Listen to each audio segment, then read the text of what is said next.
El pez. Al considerar la simbólica medieval del pez, hasta ahora nos hemos ocupado de un cuasipez, la hidromedusa redonda, sin tomar seriamente en cuenta las circunstancias de que no es un pez en sentido zoológico, ni con particularmente importante cosa, tiene figura de tal. Aparentemente, solo su designación como Piscis es lo que ha hecho objeto de nuestra atención. Sin embargo, en el medioevo no era ciertamente así, ya que conocemos las manifestaciones de un adepto del siglo XVI, donde evidentemente resulta que él, por lo menos, entendía ese Piscis como un auténtico pez.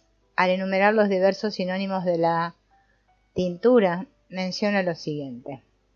También han comparado a esa con los peces, de ahí mundus en la turba. Toma una parte de hiel de pez y una parte de orina de becerro, etc. Y en los enigmas de los filósofos, hay en nuestro mar un pececito redondo, sin huesos ni patas, cruribus, puesto que la hiel mencionada en la cita solo puede provenir de un pez auténtico. Es claro que Ogelande entendía como tal al Pisciculus rotundus, y como uno puede imaginar un pez sin espinas pero no sin piel o tegumento, las incomprensibles córtices del original han sido sin duda cambiadas por los crura, patas, de la cita. Al fin y al cabo, es verdad que los peces no las tienen. Este pasaje de un texto del siglo XV demuestra que el pez redondo de los Aenignata era entendido dentro de la tradición alquímica como un auténtico pez y no como una medusa.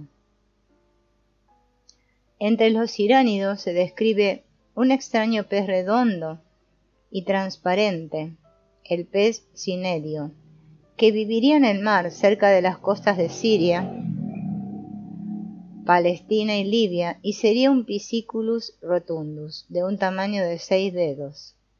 Se dice que tenía en la cabeza 2 piedras y una más en la tercera vértebra caudal, espóndilo, o nodo dorsal.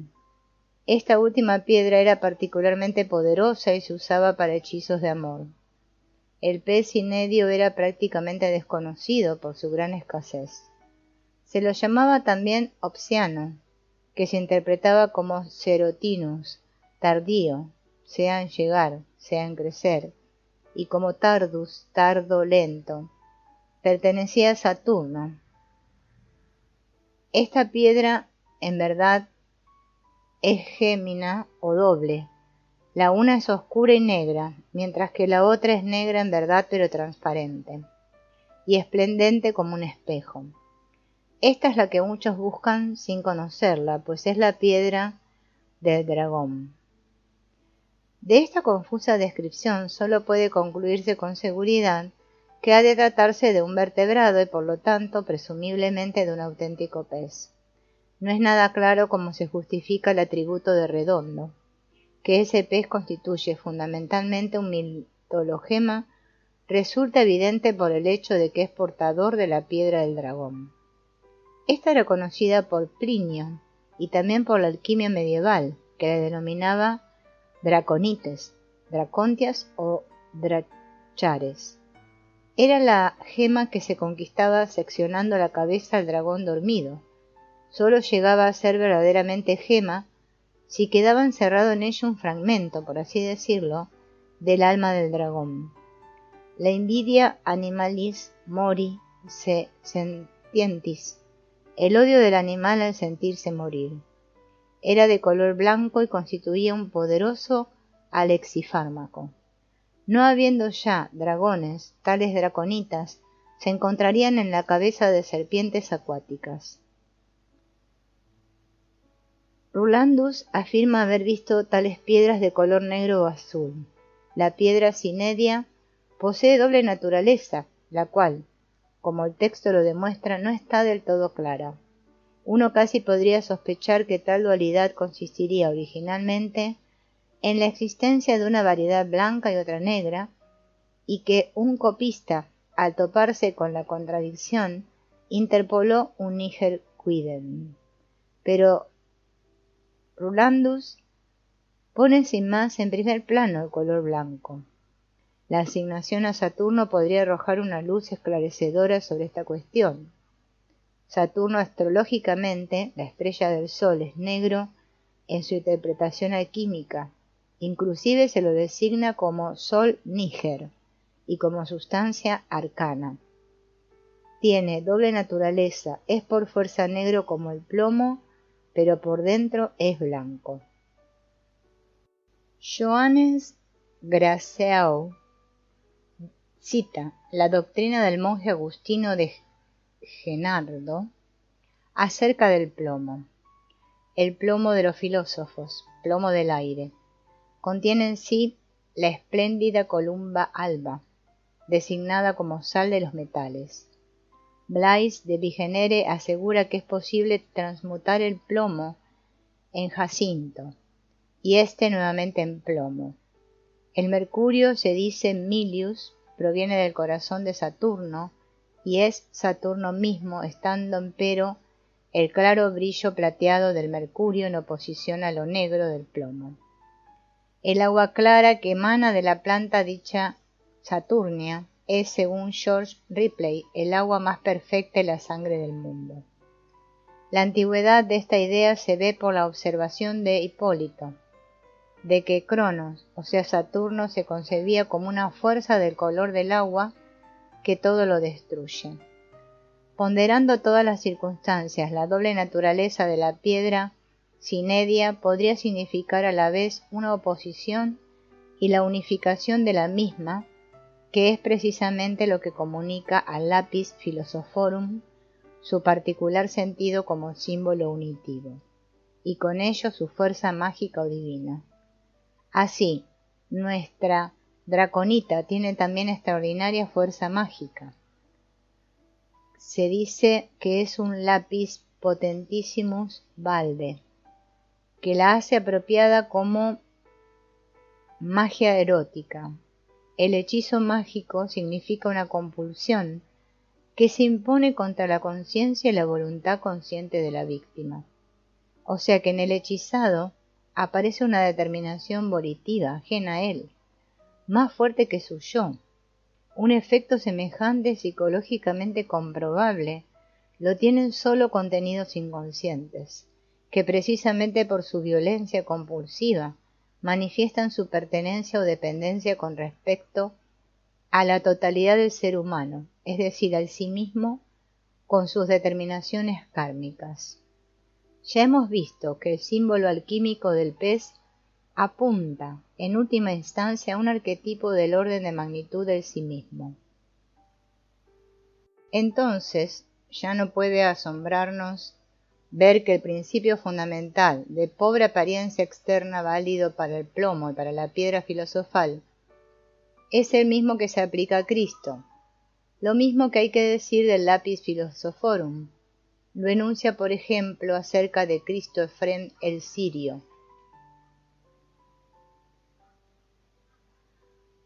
Él es revestido de figuras, porta símbolos, su tesoro es oculto y exteriormente vil, pero cuando se abre, admirable de ver.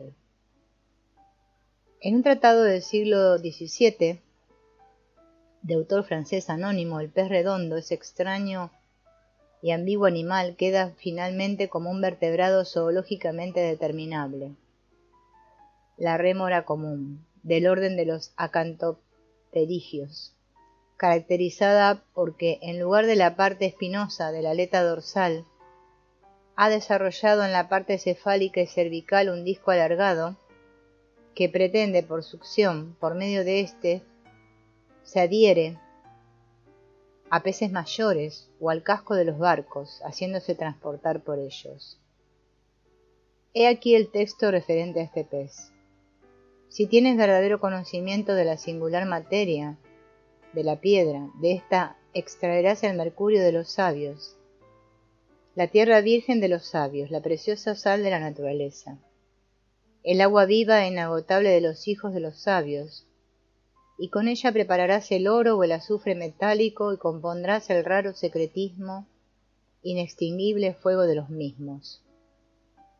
Mas por mucho que yo diga, es empero punto menos que imposible descubrir y experimentar cuál sea la verdadera y única materia de la piedra de los sabios, si no es fielmente revelada por un amigo que la conozca, pues lo que recibimos para preparar la obra filosófica no es sino el pececito Echeneis, carente de sangre y espinas, y está encerrado en la parte profunda del centro del gran mar del mundo.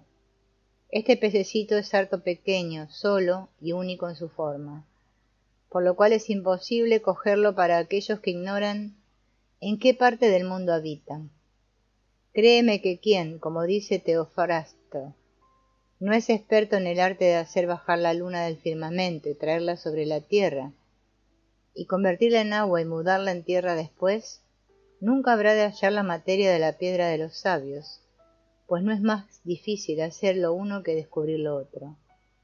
Pero sin embargo, cuando a un fiel amigo le decimos algo en confianza al oído, enseñamos ese mismo secreto oculto de los sabios. Como se pueda coger de modo natural, rápido y fácil ese pececillo, llamado rémora, que es capaz de retener los soberbios navíos del gran mar, océano, o sea, el espíritu del mundo, quienes no siendo hijos del arte, son del todo ignorantes, y no conocen los preciosos tesoros que por naturaleza se ocultan en la preciosa y celeste agua viva de nuestro mar.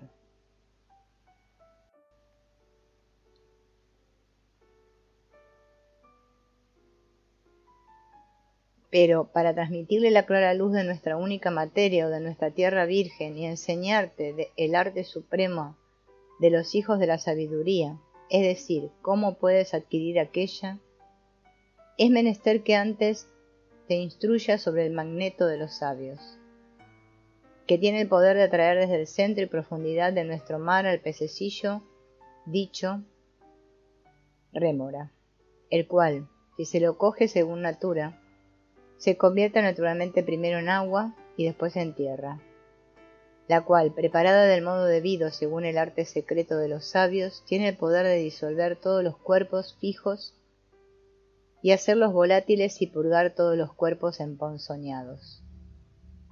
Este texto nos enseña que el pez se encuentra en el centro del océano, si es que uno puede hallarlo, pero ese mar océano es el Spiritus Mundi. Nuestro texto pertenece, como lo muestra el pasaje citado, a un tiempo en que la alquimia abandonaba cada vez más las operaciones manuales y se tornaba en una filosofía. El espíritu del mundo es para la alquimia de la primera mitad del siglo XVII algo inusual, pues entonces se utilizaba más bien la expresión anima mundi. El alma, o en nuestro caso el espíritu, del mundo representa una proyección del inconsciente, porque no hay método o aparato que permita una experiencia objetiva de esa clase, ni pueda por lo tanto aportar una prueba de la existencia objetiva del mundo como animado. Esta idea significa, pues, en primera instancia, nada más que una analogía con respecto a la índole animada del hombre pensante y cognoscente. El espíritu y el alma, o sea, la psique en general, es como sustancia en sí misma y por sí misma totalmente inconsciente. Por lo tanto, si se la presupone sustancial de algún modo, no puede significar en primera instancia nada sino una proyección del inconsciente. Con ello, según se vea, se dice muy poco. En todo caso, sabemos que el mare nostrum de la alquimia es un símbolo del inconsciente en general, como lo es también en el simbolismo empírico de los sueños. El diminuto pececito, que sin embargo significativamente habita en el centro del vasto mar, tiene, pese a su pequeñez, la fuerza de retener los grandes barcos. En la descripción de la rémora reconocemos sin dificultad que el autor estaba bien familiarizado con el Piscis rotundus ossibus et coticibus carens de los Aenignata. Podemos pues extender sin más a la rémora la interpretación del pez redondo como símbolo del sí. Este símbolo aparece aquí como algo harto pequeño, en el inmenso mar del inconsciente, lo mismo que el hombre en el Pegalus Mundi. La simbolización de forma de pez caracteriza el sí mismo en este estado de contenido inconsciente. Ninguna esperanza habría sin duda de capturar a ese inaparente ser vivo si no estuviese a mano un magnes sapientum en el sujeto consciente. Este imán es evidentemente lo que un maestro puede transmitir al discípulo, o sea, la teoría única, verdadera posesión de la que el adepto puede partir, pues siempre tiene primeramente que descubrir la prima materia, para lo cual le sirve el artificiosum secretum sapientum, la teoría transmisible. Así lo confirma Bernardo Trevisano. En su tratado habrían sido los discursos de Parménides de la turba los que primero le habrían liberado del error y señalado el recto camino. Pero Parménides dice lo mismo que Aristeleo en la turba, o sea, la naturaleza no se corrige sino en su propia naturaleza. Y Bernardo añade, en corroboración, nuestra materia no puede pues ser corregida sino en la suya propia. Fue pues la teoría de Parménides la que ayudó a Bernardo, después de muchas infructuosas manipulaciones, a encontrar la recta vía. E inclusive corre la leyenda de que habría logrado fabricar la piedra filosofal. En lo que se refiere a la teoría, su opinión es evidentemente que la idea fundamental consiste en la frase antecitada. La naturaleza solo en sí misma y por sí misma puede corregirse, o sea, liberarse de defectos. La misma idea se expresa también en la repetida advertencia de otros tratados, de no mezclar en el recipiente hermético nada exterior, pues el lápiz tiene todo lo que necesita.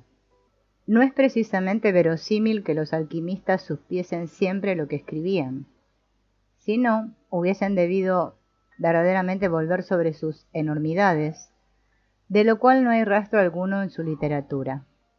Pues, ¿quién tiene todo lo que necesita? Aún, un meteoro solitario gira en torno de un sol lejano o se acerca demorado a un grupo de otros meteoros. Todo, pues, depende necesariamente de todo. Por definición, sólo la totalidad absoluta y definitiva tiene en sí todo y cada cosa, y no hay necesidad ni compulsión que la ate a algo externo. Pero esta es, indudablemente, la idea de un Dios absoluto, que comprende en sí toda existencia. ¿Quién puede salir de un pantano tirándose de los cabellos? ¿Quién puede corregirse en un aislamiento sin relación alguna? Hasta el santo Anacoreta, que habita en un desierto a 3 días de viaje, no solo debe comer y beber, sino que además se encuentra en la más terrible dependencia del Dios presente sin pausa. Solo lo total y absoluto puede renovarse desde sí y engendrarse a sí mismo. ¿Qué es pues lo que un adepto susurra al otro al oído, mirando en torno temeroso de que alguien traicione mejor adivine? Es nada menos que la incorporación en el hombre, o la atracción a su propio ámbito, por medio de esa doctrina del uno y del todo, lo sumo en la figura de lo mínimo, Dios mismo en sus eternos fuegos, pescado como un pez en lo profundo del mar, por un acto de integración eucarístico, que los aztecas llamaban teocualo, el que se come al Dios, y lo incorpora en el espíritu humano. Esta doctrina es el misterioso magneto del arte por el cual la rémora, tan pequeña de figura y tan grande en fuerza, obliga a inmovilizarse a las orgullosas fragatas del mar. Así, Plinio, tan divertido como interesante, cuenta la aventura ocurrida en nuestro tiempo a los quinquerrenes del César Calígula. El pececito, que solo medía medio pie, se había adherido al timón, cuando el César volvía de Stura a Encio, deteniendo así la nave. Cuando Calígula retornó de ese viaje a Roma, fue asesinado allí por sus soldados. La rémora se había mostrado pues como un presagio, según destaca Plinio. Una trastada semejante hizo el pez a Marco Antonio, antes de la batalla naval contra Augusto, donde el primero sucumbió. Plinio no acaba de maravillarse de la misteriosa fuerza de la rémora. Evidentemente fue el asombro de Plinio lo que atrajo tanto a los alquimistas, que identificaron al pez redondo que habita en nuestro mar, con la rémora, convirtiéndola así en símbolo de algo diminuto, que está en el vasto espacio del inconsciente, pero que marca tan decisivamente el destino, el sí mismo, el Atman, del que se dice que es más pequeño que lo pequeño y más grande que lo grande. Es claro que el pez simbólico de los alquimistas, la Echeneis, proviene de Plinio, pero los peces aparecen también en Ripley, y ciertamente en su papel mesiánico, traen junto con los pájaros la piedra, así como en el papiro de Oxirrinco. Son las aves del aire y los peces del mar y todos los animales que están encima y debajo de la tierra, los que señalan el camino al reino de los cielos, motivo de los animales ayudadores. Los peces zodiacales, paralelamente opuestos, representan en los símbolos de Lamsprik la materia arcana. Este teriomorfismo no es otra cosa que una representación intuitiva del sí mismo inconsciente, que se manifiesta por impulsos instintivos. Animales. Por una parte, esos impulsos consisten en emociones que pueden atribuirse sin más a instintos conocidos. Por otra, en certidumbres, convicciones, compulsiones, idiosincrasias y fobias que pueden ir en contra de los llamados instintos biológicos, sin ser por ello morbosas en todos los casos. La manifestación de la totalidad es necesariamente paradójica, de lo cual dos peces opuestos paralelamente en la cooperación del pez y el pájaro constituyen instructivas formas de representación intuitiva. La materia arcana se refiere, como lo muestran sus atributos, al sí mismo, al igual que en los logia de Oxirrinco, la Basileia ton Huarón, reino de los cielos o la ciudad. El símbolo del pez entre los cátaros. La aplicación de los peces como símbolos del psicopompo y de la naturaleza antitética del sí mismo apunta a otra tradición que parece desarrollarse paralelamente a la del Echeneis. De hecho, hay al respecto una indicación muy notable, no ya en la literatura alquímica, sino en la historia de las herejías. Es un documento del Archivo Inquisitorial de Carcasona, publicado por Benoist en su Histoire des Albejois et des Baudois. Se trata de una supuesta revelación que habría recibido Juan, el discípulo favorito, cuando estaba reclinado sobre el pecho del Señor. Juan quería saber de él en qué estado se hallaba Satán antes de su caída y recibió esta respuesta. Estaba en tal magnificencia que regía las fuerzas del cielo. Quiso ser semejante a Dios y para lograrlo, descendió a través de los elementos del aire y del agua y encontró que el agua cubría la tierra. Al penetrar bajo la superficie terrestre encontró dos peces tendidos sobre las aguas, y eran como bueyes uncidos para arar abarcando toda la tierra, por precepto del Padre Invisible, desde el ocaso hasta el orto del sol. Y al descender encontró nubes que se cernían abarcando el piélago del mar. Y al descender encontró separado su astop, que es una especie de fuego. A causa de las llamas, no pudo seguir bajando, sino que volvió a subir y anunció a los ángeles que quería poner su trono sobre las nubes y ser semejante al Altísimo. Entonces trató a los ángeles como el administrador infiel a los deudores de su Señor, por lo cual Dios lo arrojó del cielo junto con ellos, Pero Dios tuvo compasión de él y le permitió, junto con sus ángeles, obrar a su antojo durante 7 días. En este lapso Satán creó el mundo y los hombres siguiendo el modelo de Gen. Un destacado cátaro, Johannes de Lugio, profesa una creencia análoga. También parece haber sido conocida en los círculos cátaros de los siglos XI y XII, pues la convicción de que el diablo creó el mundo se encuentra en diversas sectas. El alquimista Johannes de Rupescissa puede haber pertenecido muy verosímilmente a los pobres de Loudun, grupo con influjo cátaro. En todo caso, podría considerárselo el eslabón intermediario de esa tradición.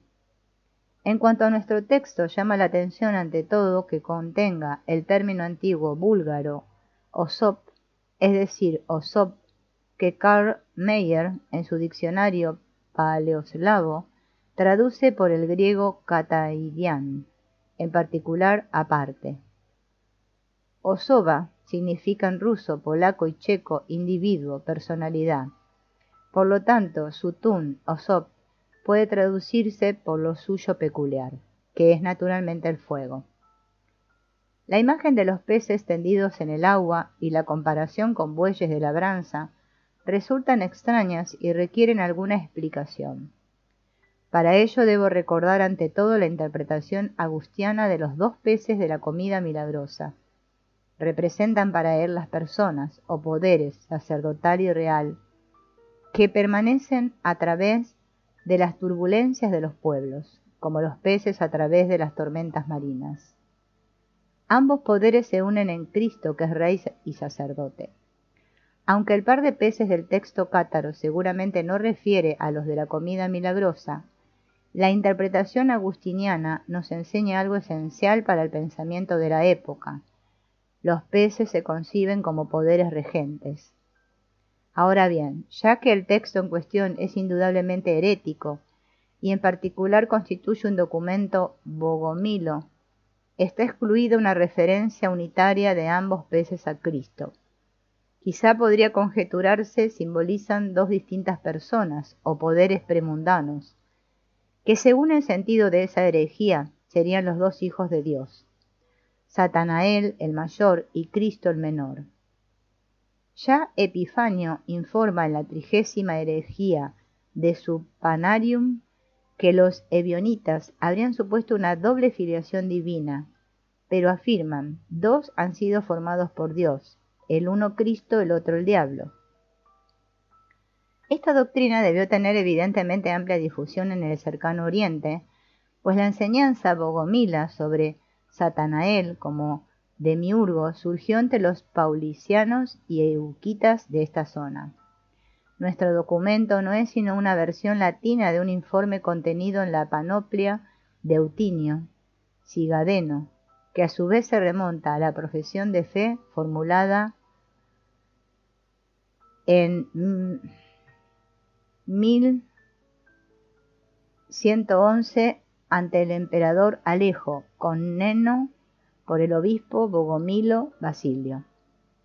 Satán, nótese bien, encuentra los 2 peces antes de la creación del mundo, por lo tanto en un estado primordial premundano, cuando el Espíritu de Dios aún se cernía sobre la oscuridad de las aguas. Si se tratara de un solo pez, podría entenderse como una prefiguración del Salvador futuro, es decir, como el Cristo preexistente del Evangelio de San Juan, el Logos, que en el principio estaba junto a Dios. En el texto considerado, Cristo dice, con referencia a ese pasaje en Juan, pero son 2 peces unidos por una comisura, el yugo, lo que permite referirlos al signo Piscis del zodíaco. En el horóscopo, los signos desempeñan el papel de importantes condiciones que modifican esencialmente el influjo de los planetas situados en ellos, o aún sin planetas, prestan a las casas donde se ubican un carácter particular. En nuestro caso, los peces caracterizan el ascendente, el momento de nacimiento del mundo. pero sabemos que los mitos cosmogónicos son fundamentalmente símbolos del nacer de la conciencia. El estado pretemporal corresponde entonces al inconsciente, o alquímicamente expresado, al caos, la masa confusa o nigredo. Y por medio de la obra alquímica, que el adepto compara con la creación del mundo, se cumple la albedo o de albatio, la blancura, comparada a su vez en parte con la luna llena, en parte con el sol naciente, la cual significa al mismo tiempo la iluminación, es decir, la ampliación de la conciencia, que se produce de la mano con la realización de la obra.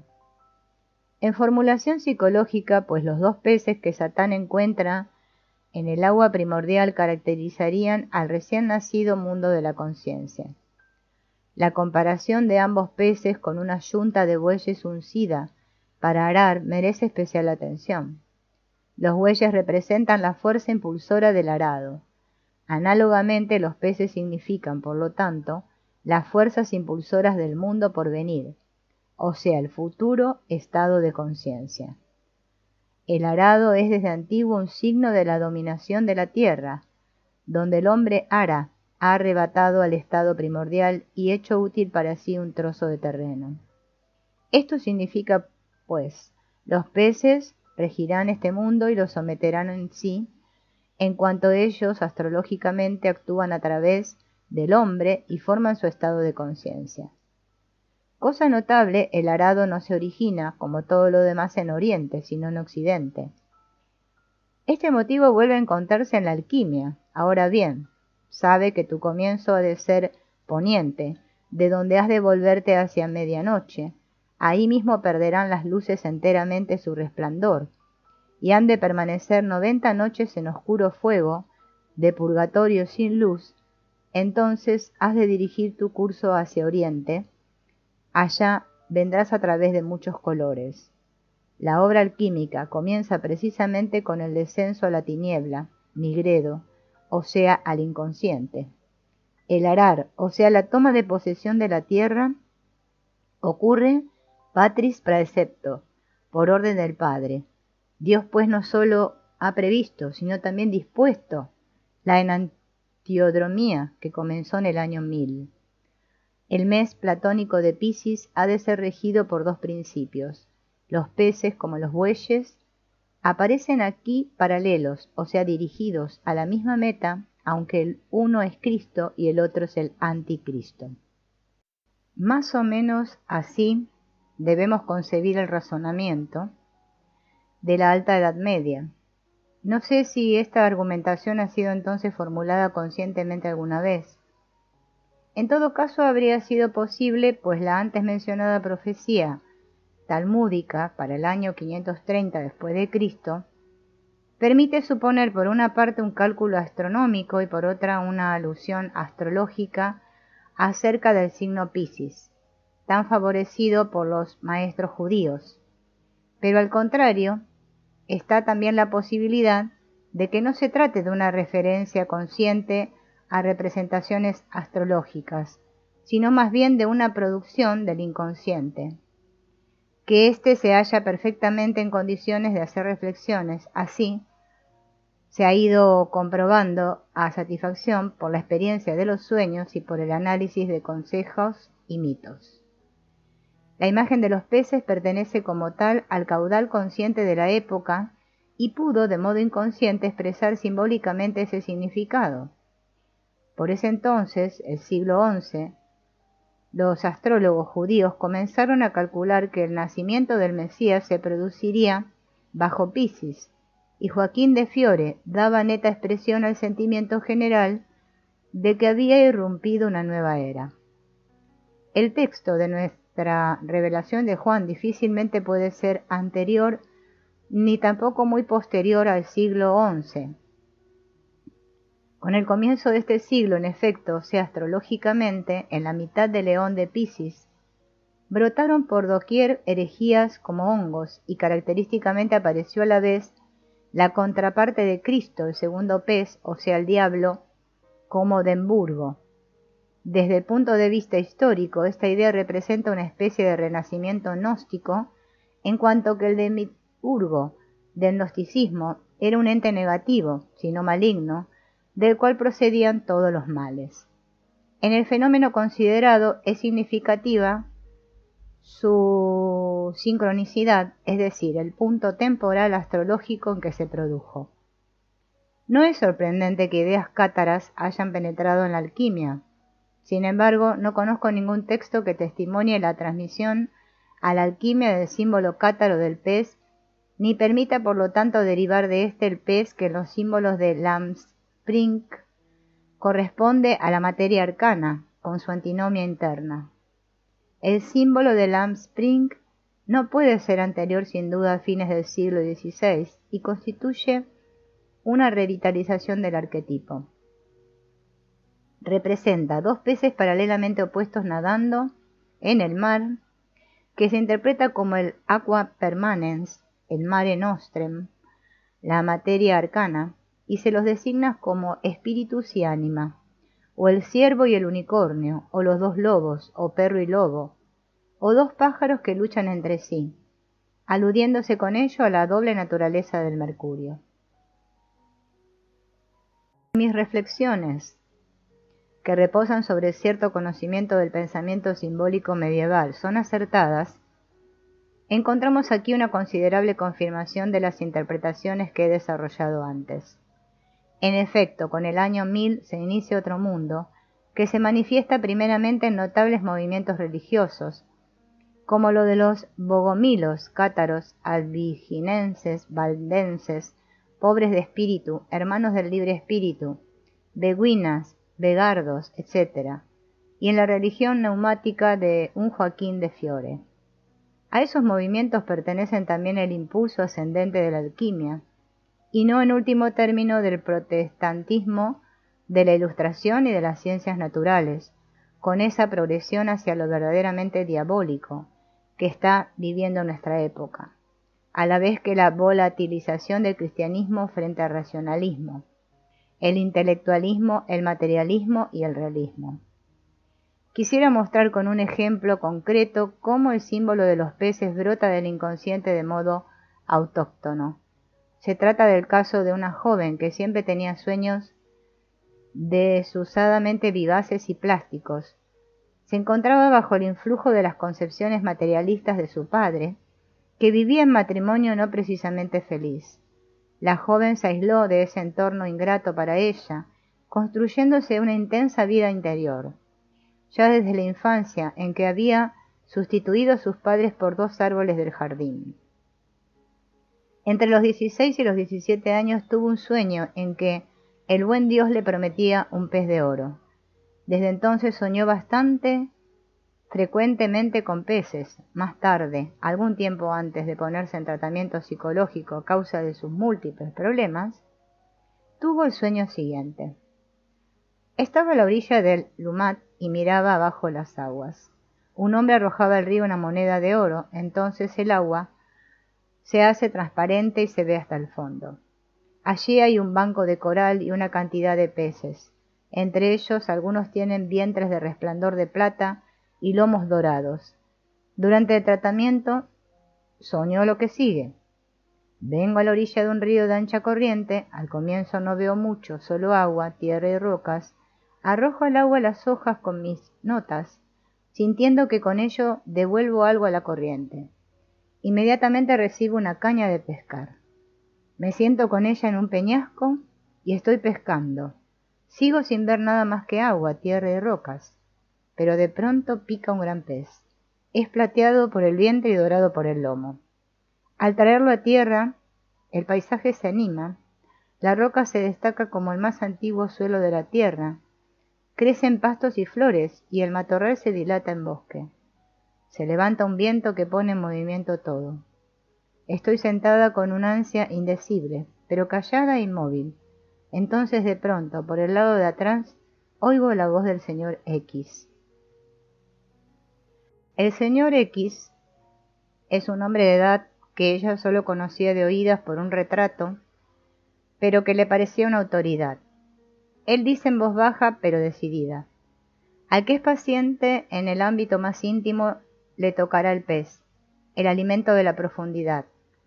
En este momento se dibuja en torno mío un círculo que en parte llega a rozar el agua. Entonces oigo de nuevo la voz. Al valiente en el segundo ámbito puede venir una victoria, pues allí reina la lucha. Entonces se dibuja un segundo círculo en torno mío, esta vez ya tocando a la otra orilla. Enseguida se abre la lejanía y se hace visible una tierra de múltiples configuraciones. El sol se eleva sobre el horizonte. Oigo la voz que habla como desde la lejanía.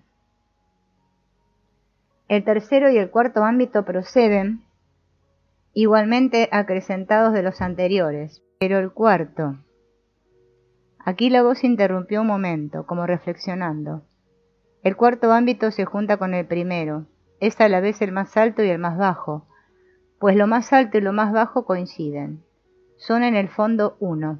Entonces desperté con los oídos zumbándome. El sueño lleva todas las marcas de los llamados grandes sueños, y además tiene una cualidad del pensado que es característica del tipo intuitivo de actitud. Si bien la soñadora tenía para ese momento ciertos conocimientos psicológicos, carecía de toda noticia sobre los símbolos históricos del pez. En cuanto a los detalles, es de notar lo que sigue. La orilla del río representa, por así decirlo, el umbral del inconsciente. La pesca es un intento intuitivo de pescar o captar contenidos inconscientes, peces. El oro y la plata de los peces designan lo masculino y lo femenino. Por lo tanto, el aspecto hermafrodita del pez que lo señala como un complexio oppositorum. El pez opera una animación mágica. El hombre de edad es una personificación del arquetipo del viejo sabio. El pez, como comida prodigiosa, nos es ya conocido. Es el alimento eucarístico de los perfectos. El primer círculo que roza las aguas ilustra la integración parcial del inconsciente. La lucha corresponde al conflicto de los opuestos, algo así como el de la conciencia y la sombra. El segundo círculo toca la otra orilla, o sea, donde ocurre la unión de los opuestos. Así, en la escuela del Mercurio de la India, la sustancia arcana se denomina parada, que da o lleva a la otra ribera, y es el Mercurio como en Occidente. El cuarto ámbito, puesto de relieve por una significativa pausa, es aquel que, asociándose a los otros tres, conjuga los cuatro en unidad. Esto recuerda a la antigua imagen divina. El motivo de la coincidencia del primero con el cuarto se encuentra expresado ya en el axioma de María. De uno se hace dos. Este sueño resume, por así decirlo, en la más comprimida brevedad, la simbólica toda del proceso de individuación, y ello en una persona totalmente desconocedora de la bibliografía sobre el tema. Casos así, que no son en modo alguno raros, deberían dar que pensar. Demuestran cabalmente la existencia de un saber inconsciente acerca del proceso de individuación y de su simbología histórica.